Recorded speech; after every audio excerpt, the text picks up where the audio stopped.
and settle in for another boring class. The teacher calls out the roll number, his voice echoing through the quiet room. Teacher, Mina, Park Jimin, Kyo, YN. YN slumped over her desk, didn't respond. Her hair fell in front of her face, and her breathing was slow and steady. The other students exchanged nervous glances. Girl beside YN, whispering to her friend, "Should we wake her up?" "I don't know. She's sleeping. What if she gets mad?" Jimin, sitting in front of you, tapped you on the shoulder. "Hey, YN, wake up." YN stirred slowly, blinking a few times before sitting up straight. As he looked at Jimin, the classroom went silent. She didn't seem annoyed, just calm, almost too calm.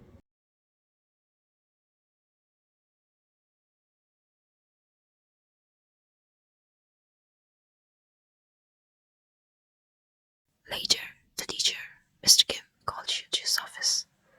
"YN, you need to stop causing trouble. Sleeping through class and ignoring roll call isn't how we run things here." You didn't respond. The teacher sighed, trying to soften his tone. "I noticed. Some students were afraid of you. You need to make some friends. You're isolating yourself and it's not healthy."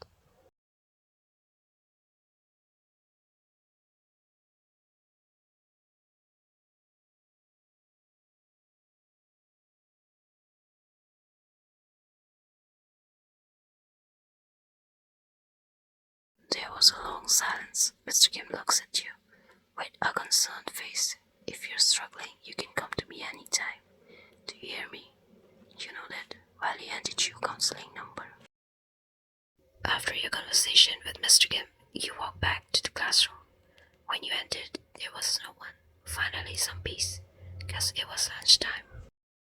You sat down and rested your head on your arm. But then you heard footsteps echoed as they approached you. "YN," a familiar voice called softly. You didn't respond. The person pulled out a chair and sat in front of you. You opened your eyes. He was leaning forward, his chin resting on his hand, as he studied you with an almost childlike curiosity. The guy in front of you panicked as he got caught red-handed. It was Park Jimin, your classmate and class president.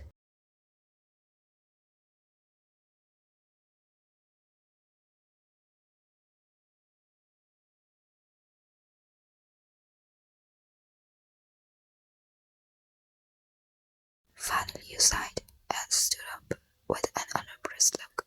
"If I let you buy something for me, people ain't gonna think you're my errand boy or I'm bullying you." As you reached for a bowl, a girl carrying a tray of steaming soup turned quickly, bumping into you. The hot soup splashed over your hand. "Oh my gosh," she gasped, eyes wide with panic. "I'm so sorry." You felt a burning sensation but didn't flinch. Instead, you looked at her calmly and said, "It's fine."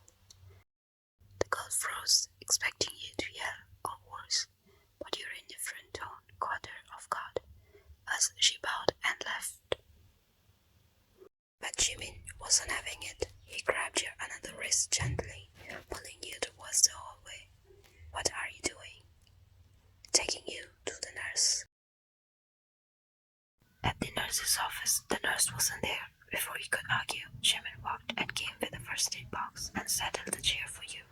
"Sit." You stared at him. You hesitated but sat down anyway. Gently, he took your hand. His touch was warm but light, careful not to hurt you. He tapped the cotton and dabbed ointment onto the wound. "I want to be your friend." You blinked, shocked by what you just heard. "What? It sounds like a mid-aged man trying to pull minor," you thought. "I don't want to make friends. I'm just here to graduate." "I don't want to make anyone my friend but you." But that's what Mr. Jimin heard. He only listens to what he wants to hear. This guy's maniac. When you stood up to leave, he followed you throughout the classroom. "I'll walk with you then," Before you could argue, he grabbed your bag and slung it over his shoulder. What are you doing? Your hand is bound. I'll help you carry it. You raised an eyebrow and impressed. I don't carry school bag with my hands. Jimin chuckled softly and you sighed, realizing you had no choice but to let him tag along. Whatever. The two of you walked in silence. Jimin walked carrying your bag with an ease that annoyed you slightly. You finally glanced at him. You couldn't help but notice Jimin moved to your right side, and it was clear he was doing it on purpose, shielding you from passing vehicles.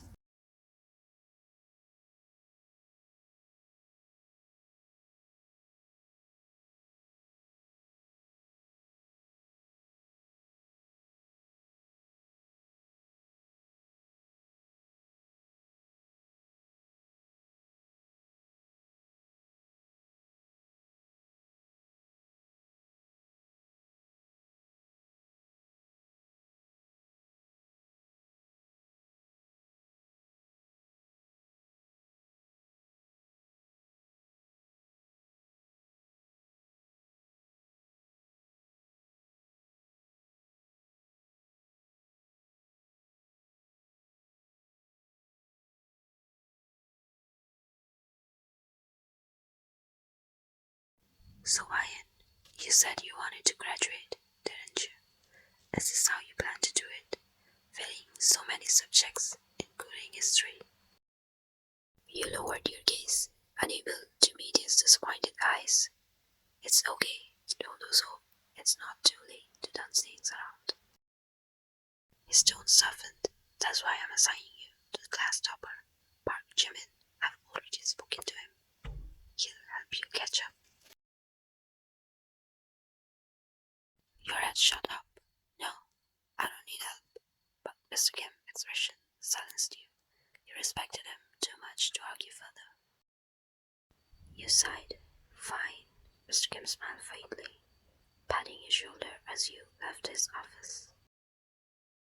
When you returned to the classroom, no one was there, but only Jimin, casually leaning against your desk.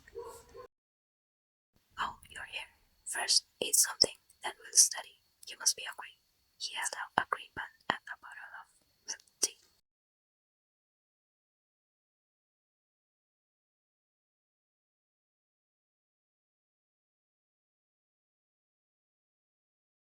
See, I waited in a long line just to get this for you. The least you can do is eat it. He looked at you with a puppy eyes. You sighed, feeling cornered by his emotional blackmail. You took the green bun, but before you could open it, Jimin unwrapped it and handed it back. Yeah, want me to feed you too?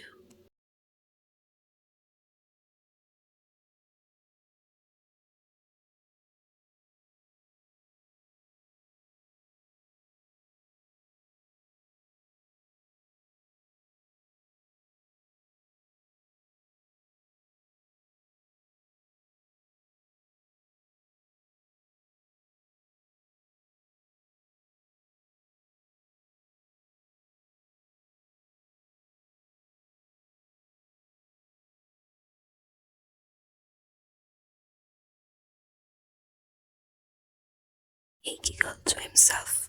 The way he laughed so freely as he looked at you with a warm smile, it reminded you of someone.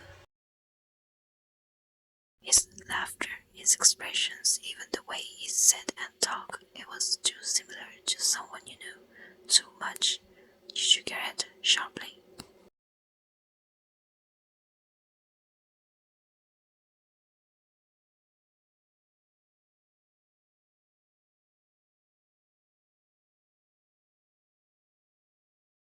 You grabbed your bag without meeting his eyes. Jimin stood up quickly, following you out of the classroom.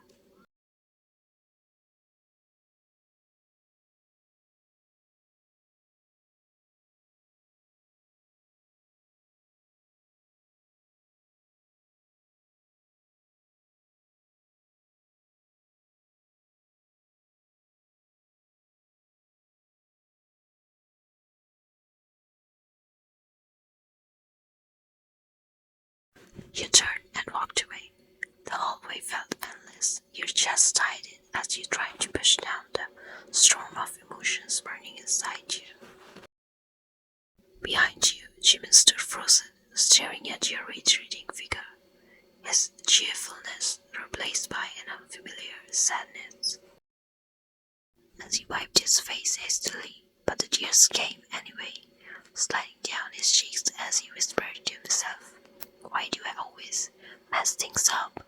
barked Jimin. Laying on your bed, you stared at the ceiling. Jimin's confused and sad expression refused to leave your thoughts. You could almost see his smile fading, replaced by that look of hurt and confusion. That boy must have felt terrible, you thought. Jimin wasn't the problem.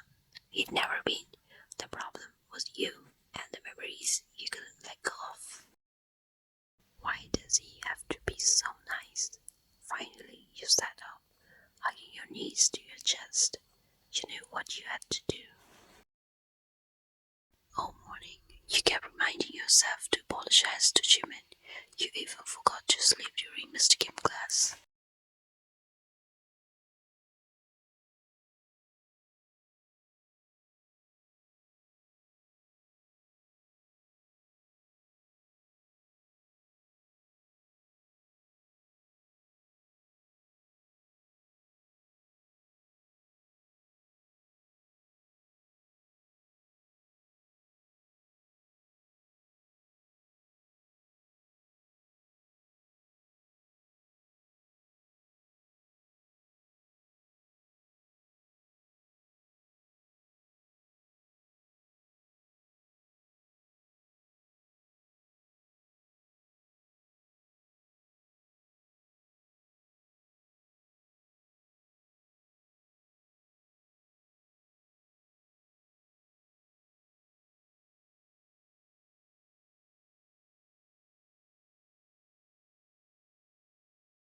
As you walked side by side, the awkwardness began to melt away, replaced by light conversation.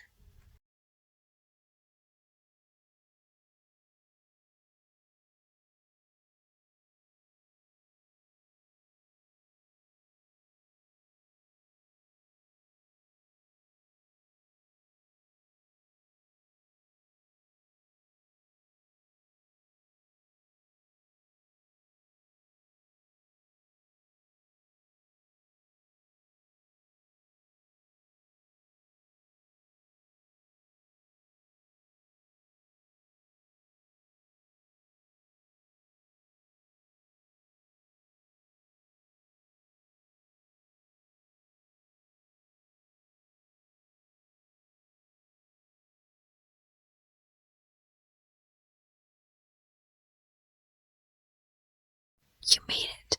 Come in. As you stepped inside, a small, fluffy dog rushed towards you, barking excitedly. This is your dog. What's his name? Yup, his name is Mochi. He likes people who love snacks, so you two are gonna get along great. You rolled your eyes. Jimin led you to the living room, where a small study setup was waiting. Notebooks and snacks that he'd clearly prepared in advance. After an hour of studying, Jimin leaned back and stretched. Break time. I'll grab you something. As he left for the kitchen, Mochi jumped onto you, hurling up against your leg. You smiled softly. Looks like he likes you. He's cute, and he doesn't talk too much. Jimmy laughed, handing you a glass. Wow, thanks. Good to know. I right below my dog. You rolled your eyes, but couldn't help smirking. After Jimin left to grab something from the store, you stayed behind with Mochi. You are such a cute boy, Mochi. But Mochi didn't respond. Ignoring you, he wandered off towards another room. Mochi, come here, boy. No response. Just then, the dog returned, this time holding something in his mouth. A small dog's name tag. Yin. The moment you said it, the dog barked excitedly. Your confusion deepened. Why was this name Yun making your chest tighten? Suddenly, a memory surfaced. Your well-loved stuffed toy had the same name.